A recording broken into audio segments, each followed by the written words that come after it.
भारत के एक शहर के रेलवे स्टेशन पर एक भिखारी रहता था।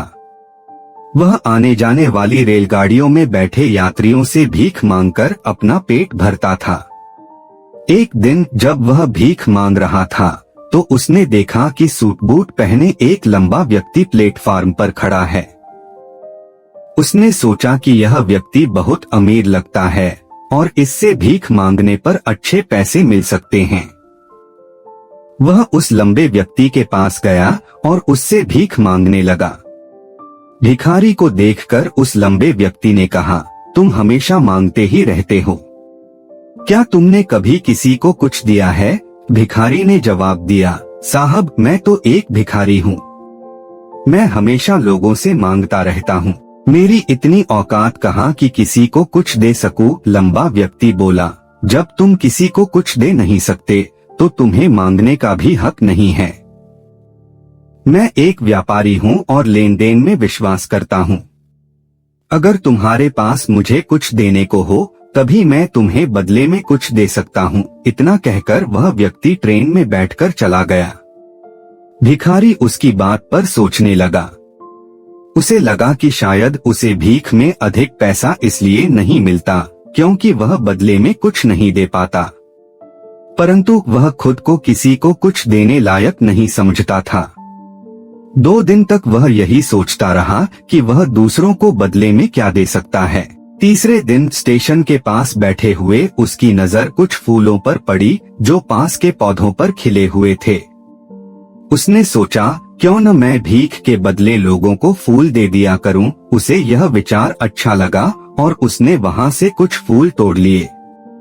अब जब भी कोई उसे भीख देता तो वह बदले में उस व्यक्ति को फूल दे देता। लोग खुश होकर उन फूलों को अपने पास रख लेते। कुछ ही दिनों में उसने महसूस किया कि अब उसे अधिक लोग भीख देने लगे हैं। स्टेशन के आसपास के सभी फूल वह तोड़ लाता और उन्हें लोगों में बांट देता, लेकिन जब फूल खत्म हो जाते तो उसे भीख भी नहीं मिलती। यह सिलसिला रोज चलने लगा। एक दिन उसने देखा कि वही लंबा व्यक्ति ट्रेन में बैठा है जिसने उसे प्रेरणा दी थी।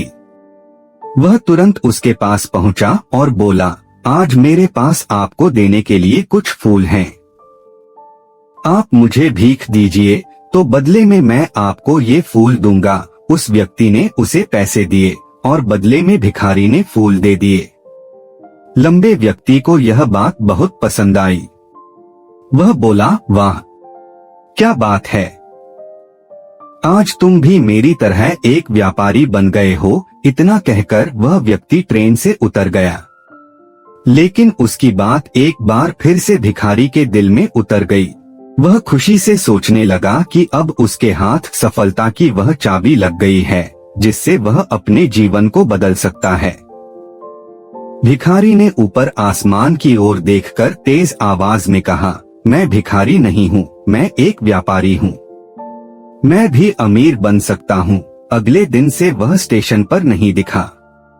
6 महीने बाद उसी स्टेशन पर 2 व्यक्ति सूट बूट पहने यात्रा कर रहे थे। उनमें से एक ने दूसरे से पूछा, क्या आपने मुझे पहचाना? दूसरे ने जवाब दिया, नहीं, क्योंकि मुझे लगता है कि हम पहली बार मिल रहे हैं। पहला व्यक्ति मुस्कुराया और बोला, हम पहली बार नहीं बल्कि तीसरी बार मिल रहे हैं, मैं वही भिखारी हूँ जिसे आपने पहली बार यह सिखाया था कि मुझे जीवन में क्या करना चाहिए। दूसरा व्यक्ति अचंभित होकर बोला, ओह याद आया, तुम वही भिखारी हो जिसे मैंने एक बार भीख देने से मना कर दिया था और दूसरी बार तुमसे फूल खरीदे थे, लेकिन आज तुम यह सूट बूट में कहाँ जा रहे हो? भिखारी ने जवाब दिया, आज मैं फूलों का एक बहुत बड़ा व्यापारी हूँ और अपने व्यापार के काम से दूसरे शहर जा रहा हूँ। उसने आगे कहा, आपने मुझे पहली बार प्रकृति का वह नियम बताया था कि हमें तभी कुछ मिलता है जब हम कुछ देते हैं। लेन देन का यह नियम सचमुच काम करता है। मैंने यह बहुत अच्छी तरह महसूस किया, लेकिन मैं खुद को हमेशा भिखारी ही समझता रहा। आपकी बातों ने मुझे यह सिखाया कि मैं वास्तव में एक व्यापारी हूँ। मैंने फूल बांटने से जो पैसे कमाए उनसे बहुत से फूल खरीदे और अब मैं एक बड़ा व्यापारी बन गया हूँ। दोनों व्यापारी खुशी खुशी अपनी बातें करते हुए स्टेशन पर उतरे और अपने अपने व्यापार की बात करते हुए आगे बढ़ गए। इस कहानी से हमें यह सीखने को मिलता है कि यदि हम अपनी सोच बदल लें तो कुछ भी हासिल किया जा सकता है। हमारी सफलता हमारी सोच में छिपी होती है। खुद का आत्मसम्मान जगाइए, अपनी सोच को बड़ा बनाइए और देखिए कैसे आप सफलता के शिखर पर पहुंच जाते हैं।